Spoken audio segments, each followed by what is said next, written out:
Oy, oy, oy! Kung hindi ka pa isa sa mga burikat, wala pa ka sa sakto nga lugar. Basta pag-follow na para maging miyembro ka. For today's video mga kaborikat, magluto na butag pork adobo para sa ato ang panudan. Paagi sa pagluto ng adobo mga kaborikat. Ako po ni paagi na ako sa akong pagluto. Before we proceed mga kaborikat, mo ni atong verse of the day. Whatever is true, whatever is noble, whatever is right, whatever is pure, whatever is lovely, whatever is admirable. If anything is excellent or praiseworthy, think about such things. Philippians chapter 4 verse 8. So maparay na ta sa atong pagluto sa adobo mga kaborika. So ako rang isagon nga lamas ani kay Bombay ahos, then ako rin siyang gigisa. Make sure nga atong gigisa og ayo ang atong mga lamas para magawa siyang aroma, then ato rin inunod ang atong karni nga baboy. Pag makabuka lang siya mga ka-workat, ato na dahil siyang butangan sa mga panimpla. Dapat atong butangan siya og initial nga panimpla para mas mutuhop sa iyang unod. Ako na nang gibutangan diha og paminta nga liso, ako na po dahil nang gibutangan og asin og paminta nga durog. Dili sa balay mga ka-workat, dili ta dapat mawalan og paminta nga durog kay mao na amo ang gamiton basta magluto mi pangpalasa. Ako balikon mga ka-workat, there's no right or wrong sa pamaagi sa pagluto kay naatay kanya-kanya nga paagi. As long as lami ang resulta mauna na siya. So aring dapita mga kaborikat, ako na po rin siyang ibutangan og suka. Pag magbutang ka og suka mga kaborikat, piliin na siya ukay-ukayon at na siyang takluban. Ako rin gibutangan og suka daan mga kaborikat para mas mukulo sa iyang karni ug mawala ang lansa. Pag nakabukal na ato na rin ning ukbon atong ukay-ukayon, then ato na po rin siyang timplahan sa ato ang tuyo. Na ako'y klase-klase nga way sa pagluto sa adobo mga kaborikat. So karon nga recipe giinganin ako pagluto. So pag mabutangan na ni og tuyo, ato na siyang ukay-ukayon, then ato na po rin siyang takluban para atong pahumukon. So make sure lang ato na siyang giukay og tarong para ma-spread sa tanang karni ang tuyo. So ato na siyang giukay-ukay diri og tarong hantod sa ma-spread evenly ang mga tuyo sa karni. Then ato na po rin siyang ibutangan og uban pa nga panimpla. Akong ibutangan og gamay nga sugar. Ako na po rin siyang ibutangan og cayenne pepper para po natay spicy gamay.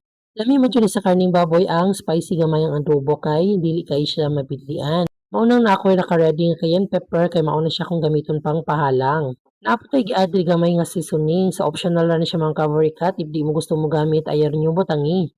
Kaya ako usually po kung magluto kung para ako ara, salt and pepper dyan ako ibutang kay bawal sa low carb ang mga seasoning.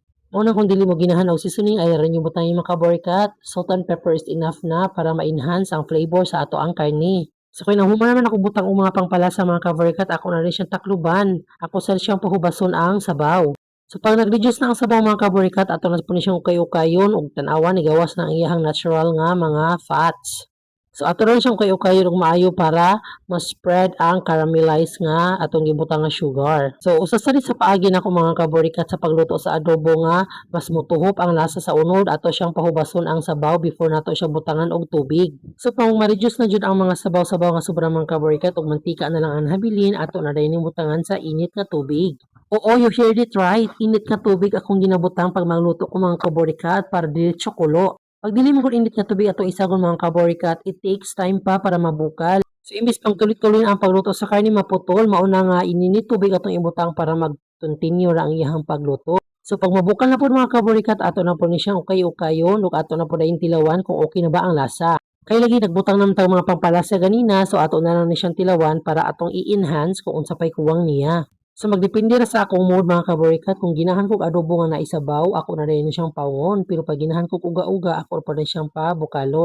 This time mga kaborikat, naka-decide ko nga ginahan ko mukha adobo nga uga-uga. So ako pa rin siyang ipabukalahan to sa nag-reduce ang tubig. So mauna ni mga kaborikat, naluto ng atong adobo. Kung ginahan kag adobo nga ingani pagkaluto, i-try lang ni nga recipe. For sure, malamayan ka ani mga kaborikat, kay lami kaayon ni siya nga pagkaluto. O siguradong hurot na pod ang bahaw sa inyohang lamisa. Ang nakanindot pa kay hubo kayo ang karni, dili na ka maglisod sa pagkaon pa. Lami kini siyang klase nga pagkaluto mga kaborikat kay ang mga flavor nanuot jud sa karni. Dili ko ginahan mo kaon og adobo nga inig kaon nimo ang lasa na aras sa sabaw. Mas lami jud to nga ang lasa na pilit jud sa mga karni kay para sure ball nga mabusog jud ta og taman. So kay naluto naman lagi ang ato ang giluto nga pork adobo ato na dahil siyang gitilawan mga kaborikat. So gamay ra kong gitilawan ani mga kaborikat kay hapit na pud mi mga on. Basin unya dili na ko ginahan mo kaon. Lami kayo siya pagkaluto kay grabe ka humok, mag-burst na sa imong baang mga karni. Plus sa mga lasa nga napilit sa karni, lami kayo hurot yun ang bahaw ani. So mga rodalahan kayo salamat sa pagtanaw mga kaborikat. If you like this video, please don't forget to follow and share. God bless everyone, borikat!